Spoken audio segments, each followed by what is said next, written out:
ഭാഗം 2 പുസ്തകം 4 അധ്യായം 3 സത്രങ്ങളിൽ ഇടം നിഷേധിക്കപ്പെടുന്നു. തന്റെ ഏകജാതൻ ബത്ലഹേം എന്ന ചെറു ഗ്രാമത്തിൽ പിറക്കണമെന്നത് ദൈവത്തിന്റെ ഹിതമായിരുന്നു. പൂർവികരും വിശുദ്ധരും പ്രവാചകരും ഇതേപ്പറ്റി പ്രവചിച്ചിരുന്നു. മിക്ക 5:2. കർത്താവിന്റെ കൽപ്പനകൾ അലംഘ്യവും അപ്രതിരോധ്യവുമാണ്. ആകാശവും ഭൂമിയും കടന്നുപോകും, എന്നാൽ എന്റെ വാക്കുകൾ കടന്നു പോകുകയില്ല.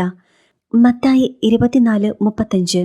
തന്റെ പ്രവൃത്തികൾ പൂർത്തിയാക്കാൻ അവിടുന്ന് അഗസ്തസ് സീസറിന്റെ ആജ്ഞ ഒരു ഉപകരണമാക്കി. അക്കാലത്ത് ലോകമാസകലമുള്ള ജനങ്ങളുടെ പേര് എഴുതി ചേർക്കപ്പെടണം എന്ന് അഗസ്തസ് സീസറിൽ നിന്നും കൽപ്പന പുറപ്പെട്ടു. ലൂക്ക 2:1. ഈ കാലയളവിൽ റോമാ സാമ്രാജ്യം ലോകത്തിന്റെ പല ഭാഗങ്ങളിലും വ്യാപിച്ചിരുന്നു. തങ്ങളാണ് ലോകത്തിന്റെ അധിപന്മാരെന്ന് റോമാക്കാർ സങ്കല്പിച്ചിരുന്നു. അതിനാൽ അവർ മറ്റെല്ലാ ജനതകളെയും അവഗണനയോടെ വീക്ഷിച്ചിരുന്നു. സാമ്രാജ്യത്തിലെ സകല മനുഷ്യരും തങ്ങൾക്ക് കീഴിലാണെന്ന് ഉറപ്പിക്കുകയും നിശ്ചിത നികുതി അവരിൽ നിന്ന് ഈടാക്കുകയും എന്നതുമായിരുന്നു ഈ കാനേഷുമാരിയുടെ ഉദ്ദേശ്യം. കണക്കെടുപ്പിന് എല്ലാ പ്രജകളും താന്താങ്ങളുടെ സ്വദേശങ്ങളിലേക്ക് മടങ്ങിച്ചെന്ന് ഹാജർ കൊടുക്കേണ്ടിയിരുന്നു. സീസറുടെ വിളംബരം നസ്രത്തിലെത്തിയപ്പോൾ മറ്റെന്തോ ആവശ്യത്തിനായി വീട് വിട്ടിറങ്ങിയ വിശുദ്ധ യൗസേപ്പും അതു ശ്രവിച്ചു. അത്യധികം ആകുലചിത്തനും ദുഃഖിതനുമായി അദ്ദേഹം വീട്ടിലെത്തി. വിളംബരത്തെ സംബന്ധിച്ച ജനസംസാരം പരിശുദ്ധ മറിയത്തെ അറിയിച്ചു. വിവേകമതിയായ പരിശുദ്ധ മറിയം ഇപ്രകാരം മറുപടി പറഞ്ഞു: നമ്മുടെ ഭൗതിക അധികാരിയുടെ ഈ കൽപ്പന എന്റെ യജമാനനും ഭർത്താവുമായ അങ്ങയെ അല്പം പോലും വിഷമിപ്പിക്കാതിരിക്കട്ടെ. എന്തെന്നാൽ സംഭവിച്ചുകൊണ്ടിരിക്കുന്നവയെല്ലാം കർത്താവും ആകാശത്തിന്റെയും ഭൂമിയുടെയും രാജാവുമായവന്റെ നിശ്ചയപ്രകാരമാണ്. മാത്രമല്ല, എല്ലാ കാര്യങ്ങളിലും ദൈവകരം നമ്മെ നടത്തുകയും സഹായിക്കുകയും ചെയ്യും. നമുക്ക് നമ്മെ തന്നെ അവിടുത്തെ തൃക്കരങ്ങളിൽ പൂർണ്ണമായും സമർപ്പിക്കാം. നാം ഒരിക്കലും നിരാശപ്പെടുകയില്ല. പരിശുദ്ധ മറിയത്തിന് തന്റെ പുത്രനെ സംബന്ധിച്ച എല്ലാ നിഗൂഢ രഹസ്യങ്ങളും അറിയാൻ കഴിയുമായിരുന്നു. ദൈവപുത്രനെ സംബന്ധിക്കുന്ന എല്ലാ വചനങ്ങളെപ്പറ്റിയും അവൾ അറിഞ്ഞിരുന്നു. ദൈവത്തിന്റെ ഏകജാതനായ തന്റെ പുത്രൻ ബത്ലഹേമിലാണ് ജനിക്കുക എന്നും അവിടെ പരദേശിയും അജ്ഞാതനുമായി ജീവിക്കുമെന്നും അവൾ മനസ്സിലാക്കിയിരുന്നു. എന്നാൽ അവൾ ഇക്കാര്യമൊന്നും അദ്ദേഹത്തോട് പങ്കുവച്ചിരുന്നില്ല. എന്തെന്നാൽ ദൈവാജ്ഞ ലഭിച്ചാൽ മാത്രമേ അവൾക്ക് ഇക്കാര്യങ്ങൾ വെളിപ്പെടുത്താൻ സാധിക്കുമായിരുന്നുള്ളൂ. ആകുലചിത്തനായ അദ്ദേഹത്തെ ആശ്വസിപ്പിക്കാനുള്ള തീവ്ര അഭിലാഷം നിലനിൽക്കുമ്പോഴും വെളിപ്പെടുത്തുന്നതിന് വിലക്കുള്ള ഒരു രഹസ്യവും അവൾ വെളിവാക്കിയില്ല. എല്ലാ കാര്യങ്ങളിലും അവൾ തന്നെ വിശുദ്ധ യൗസേപ്പിന്റെ തീരുമാനങ്ങൾക്കും പ്രവർത്തനങ്ങൾക്കും കീഴ്പ്പെടുത്തിയിരുന്നു. കീറാൻ ഒരു കാലം, തുന്നാൻ ഒരു കാലം, മൗനം പാലിക്കാൻ ഒരു കാലം, സംസാരിക്കാൻ ഒരു കാലം, സ്നേഹിക്കാൻ ഒരു കാലം, ദ്വേഷിക്കാൻ ഒരു കാലം, യുദ്ധത്തിന് ഒരു കാലം, സമാധാനത്തിന് ഒരു കാലം. സഭാപ്രസംഗകൻ 3:7. ഭാവി പ്രവർത്തനങ്ങളെപ്പറ്റി അവർ പരസ്പരം ആലോചിച്ചിരുന്നു. സ്വർഗീയ കന്യകയുടെ പ്രസവത്തിനുള്ള സമയം വളരെ അടുത്തു വന്നിരുന്നു. വിശുദ്ധ യൗസേപ്പ് ഇങ്ങനെ പറഞ്ഞു: ഭൂസ്വർഗങ്ങളുടെ രാജ്ഞിയായ എന്റെ പ്രിയെ, നിനക്കു സർവശക്തനിൽ നിന്ന് മറിച്ചൊരാജ്ഞ ലഭിച്ചിട്ടില്ലെങ്കിൽ ഞാൻ മാത്രം പോയാൽ മതിയല്ലോ. ഈ ഉത്തരവ് കുടുംബനാഥന്മാരെ മാത്രം ബാധിക്കുന്നതാണ്. പക്ഷേ നിന്നെ ഈ വീട്ടിൽ നിസ്സഹായയായി ഒറ്റയ്ക്ക് ഉപേക്ഷിച്ചു പോകാൻ ഞാൻ ആഗ്രഹിക്കുന്നില്ല. അത് എനിക്ക് ചിന്തിക്കാൻ പോലും വയ്യ. നിന്നെ തനിച്ചാക്കിയാൽ ഞാൻ എപ്പോഴും ആകുലചിത്തനായിരിക്കും. നിന്നെ കാണാതിരിക്കുന്ന സമയം മുഴുവൻ എന്റെ ഹൃദയം അസ്വസ്ഥമായിരിക്കും. ബത്ലഹേമിലേക്കുള്ള യാത്ര പുറപ്പെടേണ്ട സമയം അവർ ഏക മനസ്സോടെ തീരുമാനിച്ചു. പരിശുദ്ധ മറിയത്തെ വഹിക്കാനുള്ള യാത്രാമൃഗത്തെ തേടി വിശുദ്ധ യൗസേപ്പ് നസ്രത്തിലെങ്ങും ഓടി നടന്നു. അതിനെ കണ്ടുപിടിക്കുന്നത് എളുപ്പമായിരുന്നില്ല. എന്തെന്നാൽ വിളംബരമനുസരിച്ച് പേരെഴുതിക്കാൻ പോകാനായി നസ്രത്തുകാർ നാടിന്റെ നാനാഭാഗങ്ങളിലേക്ക് പുറപ്പെട്ടിരുന്നു.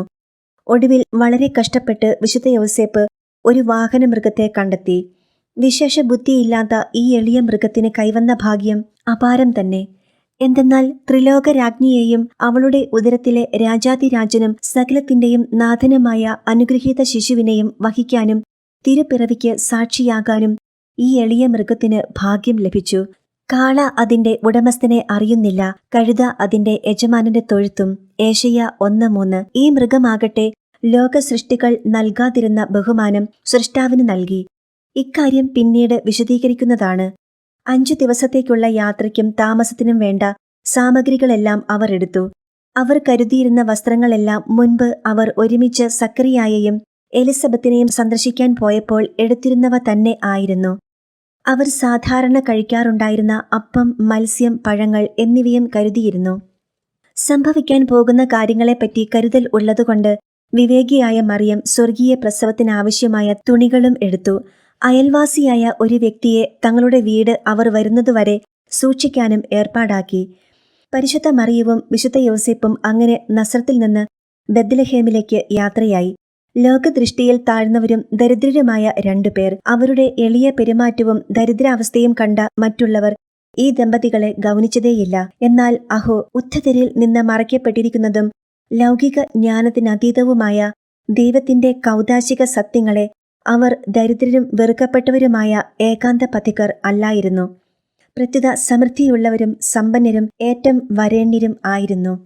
സ്വർഗീയ പിതാവിന്റെ ദൃഷ്ടിയിൽ അമൂല്യരും അവിടുത്തെ അനന്ത സ്നേഹത്തിൽ പൂരിതരും അനുഗ്രഹീതരുമായിരുന്നു. അവർ തങ്ങൾക്കൊപ്പം കരുതിയിരുന്നത് സ്വർഗത്തിന്റെ അനന്യനിധി, അതായത് ദൈവമഹത്വം തന്നെ ആയിരുന്നല്ലോ. സ്വർഗീയ രാജസന്നിധിയിലെ സകല ശ്രേഷ്ഠരും അവരുടെ മുൻപിൽ വണങ്ങി. ജോർദാനിലെ ജനം എങ്ങനെയാണോ വാഗ്ദാന പേടകത്തിന്റെ നിഴൽ കണ്ടപ്പോൾ പേടകത്തെ അനുഗമിച്ച ജനതയ്ക്കു വേണ്ടി ആദരപൂർവം വഴി കൊടുത്തത്, അതിനേക്കാൾ ആദരവോടെ പ്രപഞ്ചം അവരെ തിരിച്ചറിഞ്ഞാദരിച്ചു. കർത്താവിന്റെ നിർദ്ദേശാനുസരണം 10,000 മാലാഖമാരെ അവർക്ക് അകമ്പടിയായി ഈ യാത്രയിൽ നൽകിയിരുന്നു. ഈ സ്വർഗീയ സൈന്യം സൂര്യനേക്കാൾ പ്രഭ തൂകി മനുഷ്യരൂപം പൂണ്ട് പരിശുദ്ധ കന്യകാമറിയത്തിന് ദൃശ്യമായിരുന്നു. ചക്രവർത്തിയായ സോളമന്റെ ശയനമുറിക്ക് കാവൽ നിന്ന സായുധരും വീരശൂര പരാക്രമികളുമായ പടയാളികളെക്കാൾ എത്രയോ മടങ്ങ് സുരക്ഷയാണ് പരിശുദ്ധ രാജ്ഞിക്കു വേണ്ടി ഒരുക്കിയത്. ഇവരെ കൂടാതെ തന്റെ ഏകജാതന്റെ പക്കലേക്ക് അസംഖ്യം ദൂതന്മാരെയും ശുശ്രൂഷകരെയും സ്വർഗീയ പിതാവ് അയച്ചിരുന്നു. അവർ തിരുക്കുടുംബത്തിന്റെ ആവശ്യങ്ങളും യാചനകളുമായി സ്വർഗത്തിലേക്ക് ആരോഹണം ചെയ്യുകയും മറുപടിയുമായി ഭൂമിയിലേക്ക് ഇറങ്ങുകയും ചെയ്തുകൊണ്ടിരുന്നു. അത്ഭുതകരമായ ഈ ആനുകൂല്യങ്ങളോടും അനുഗ്രഹങ്ങളോടുമൊപ്പം കഠിനമായ ക്ലേശങ്ങളും യാത്രാവേളയിൽ കർത്താവ് നൽകിക്കൊണ്ടിരുന്നു. വഴിയാത്രയ്ക്കിടയിൽ സത്രങ്ങളിൽ വസിച്ചിരുന്ന സഹയാത്രികരുടെ അലോസരപ്പെടുത്തുന്ന പെരുമാറ്റവും ബഹളങ്ങളും സ്വർഗീയ ദമ്പതികളുടെ സ്വസ്ഥതയെ ധ്യാന ജീവിതത്തെയും തടസ്സപ്പെടുത്തിയിരുന്നു. അവരുടെ ദരിദ്രാവസ്ഥയും അടക്കവും വിനയവും ഉള്ള രീതികൾ കണ്ടിട്ട് സത്രം സൂക്ഷിപ്പുകാർ മറ്റുള്ളവർക്ക് കൊടുക്കുന്ന ആതിഥ്യ മര്യാദ പോലും ഇവർക്കു നൽകിയില്ല. ബാഹ്യമോടികളും വ്യക്തിസ്വാധീനവും നോക്കി മാത്രം ബഹുമാനവും ആനുകൂല്യങ്ങളും നൽകുകയും മനുഷ്യരെ വിധിക്കുകയും ചെയ്യുന്ന ലോകം ഇങ്ങനെയല്ലേ പെരുമാറുകയുള്ളൂ. യാത്രാക്ലേശത്താൽ ക്ഷീണിതരായി എത്തിയ അവർക്ക് പല സത്രങ്ങളിൽ നിന്നും പരുഷമായ ശാസനകൾ കേൾക്കേണ്ടി വന്നു. മാന്യതയില്ലാത്തവരും വെറുക്കപ്പെടേണ്ടവരും എന്ന രീതിയിൽ അവരെ ആട്ടിപ്പുറത്താക്കുകയും ചെയ്തു. എന്നാൽ അവർക്കു നൽകപ്പെട്ട ഏറ്റവും മോശമായ വാസസ്ഥലങ്ങളിലും സ്വർഗീയ സൈന്യം അവർക്ക് രാജകീയ സദസ്സ് ഒരുക്കിക്കൊടുത്തു. അഭേദ്യമായ ഒരു സുരക്ഷാ വലയമായി അത് മാറി. വിശുദ്ധ യോസേപ്പ് പരിശുദ്ധ മറിയത്തെ ചൂഴ്ന്നു നിൽക്കുന്ന സ്വർഗീയ സൈന്യത്തെ ദർശിച്ച് സ്വസ്ഥമായി ശാന്തമായി നിദ്രയിലാണ്ടു. എന്തെന്നാൽ യാത്രാക്ലേശങ്ങളിൽ നിന്ന് ആശ്വാസം നേടാനായി ഉറങ്ങാൻ മറിയം അദ്ദേഹത്തെ നിർബന്ധിച്ചിരുന്നു. പരിശുദ്ധ മറിയമാകട്ടെ സ്വർഗീയ ദൂതനുമായുള്ള നിരന്തര സമ്പർക്കത്തിൽ മുഴുകിക്കഴിഞ്ഞു. അങ്ങനെ യാത്രയിലുടനീളം അത്ഭുതകരമായ സഹായങ്ങൾ സ്വീകരിച്ച് യാത്ര പുറപ്പെട്ടതിന്റെ 5-ാം ദിവസം 4 മണി സമയത്ത് ബെത്ലഹേം പട്ടണത്തിൽ എത്തിച്ചേർന്നു. അന്ന് സാബത്ത് ദിനമായ ശനിയാഴ്ചയായിരുന്നു. ശിശിരകാലത്തെ സംക്രമ ദിവസവും ആയതിനാൽ അവർ എത്തുമ്പോഴേക്കും സൂര്യൻ അസ്തമിക്കാൻ തുടങ്ങുകയായിരുന്നു. ത്രിസന്ധ്യാനേരം നഗരത്തിൽ പ്രവേശിച്ച അവർ സത്രങ്ങളിലും വിശ്രമ കേന്ദ്രങ്ങളിലും രാത്രി താമസത്തിനായി ഒരിടം തേടി. അടുത്ത ബന്ധുക്കളുടെയും ചാർച്ചക്കാരുടെയും പരിചയക്കാരുടെയും ഭവനങ്ങളുടെ വാതിലുകളിൽ അവർ മുട്ടി. ആരും അവരെ സ്വീകരിച്ചില്ല. ചിലർ അവരെ കഠിന വാക്കുകളാൽ അധിക്ഷേപിക്കുകയും ചെയ്തു.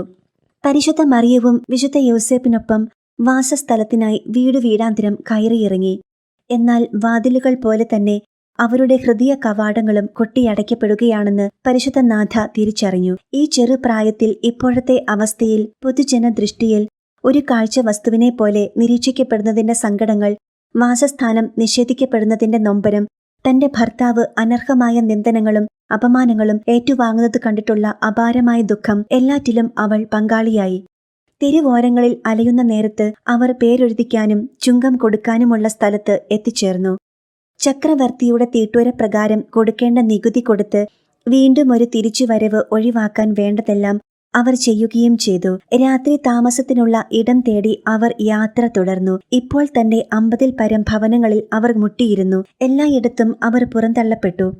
പരിശുദ്ധ കന്യകയുടെ എളിമയും ദീർഘക്ഷമയും ലോകത്തിന്റെ ഹൃദയശൂന്യതയും സ്വർഗീയ സൈന്യത്തിന് വെളിവാക്കപ്പെട്ടു. അവർ ദൈവിക രഹസ്യങ്ങൾ ധ്യാനിച്ച് അത്ഭുത സ്തബ്ധരായി തീർന്നു. ദൈവത്തിന്റെ അത്ഭുതകരമായ പ്രവൃത്തികളെയും നിഗൂഢമായ കൗദാശിക അടയാളങ്ങളെയും അവർ സ്തുതിക്കുകയും മഹത്വപ്പെടുത്തുകയും ചെയ്തു. ആ ദിവസം മുതൽ ദൈവം ലോകത്തിൽ ദാരിദ്ര്യത്തെയും എളിമയെയും ഉയർത്തുകയും ബഹുമാനിക്കുകയും ചെയ്തു.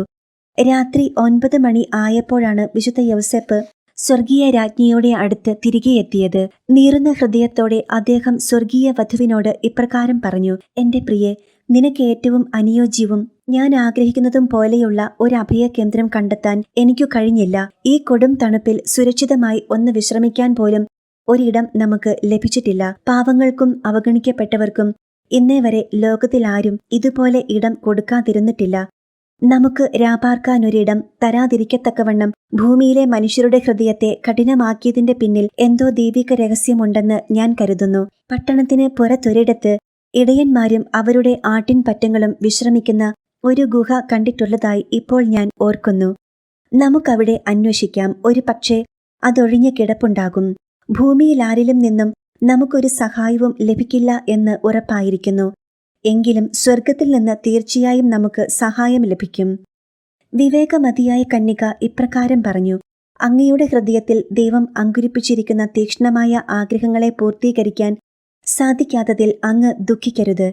ഞാൻ ദൈവപുത്രനെ എന്റെ ഉദരത്തിൽ സംവഹിച്ചിരിക്കുന്നതിനാൽ അവിടുന്ന് തന്നെയാണ് ഇപ്രകാരം കാര്യങ്ങൾ ക്രമീകരിച്ചിരിക്കുന്നത്. അതോർത്ത് നമുക്കവിടുത്തെ സ്തുതിക്കാം, നന്ദി പറയാം. അങ്ങ് നിർദ്ദേശിക്കുന്ന സ്ഥലം എനിക്കേറ്റം സ്വീകാര്യമാണെന്നറിയുക. അങ്ങയുടെ അശ്രുകണങ്ങൾ സന്തോഷ അശ്രുക്കളായി പരിണമിക്കട്ടെ. എന്റെ പുത്രന്റെ അമൂല്യനിധിയായ ദാരിദ്ര്യത്തെ ഏറ്റവും ആനന്ദത്തോടെ നമുക്ക് ആശ്ലേഷിക്കാം. അവൻ സ്വർഗത്തിൽ നിന്നിറങ്ങി വന്നത് അതിനെ സ്വീകരിക്കാനാണല്ലോ. അതിനാൽ ദാരിദ്ര്യം ജീവിതവൃത്തിയായി കാണാനുള്ള ഒരവസരം ലഭിച്ചതിൽ നമുക്ക് സന്തോഷിക്കാം. അവിടുന്ന് ഈ ദാരിദ്ര്യം നമുക്കായി നൽകിയതിൽ പരം എനിക്കൊരു സന്തോഷമുണ്ടാകാനില്ല. കർത്താവ് എവിടേക്ക് നമ്മെ നയിക്കുന്നോ അവിടേക്ക് നമുക്ക് പോകാം. വിശുദ്ധ മാലാഖമാർ അവരെ അനുധാവനം ചെയ്യുകയും അവരുടെ മാർഗത്തെ പ്രഭാപൂരിതമാക്കുകയും ചെയ്തു. നഗരവാതിൽക്കലെത്തിയപ്പോൾ അവർ പറഞ്ഞ ഗുഹ ഒഴിഞ്ഞു കിടക്കുന്നതായി കണ്ടു.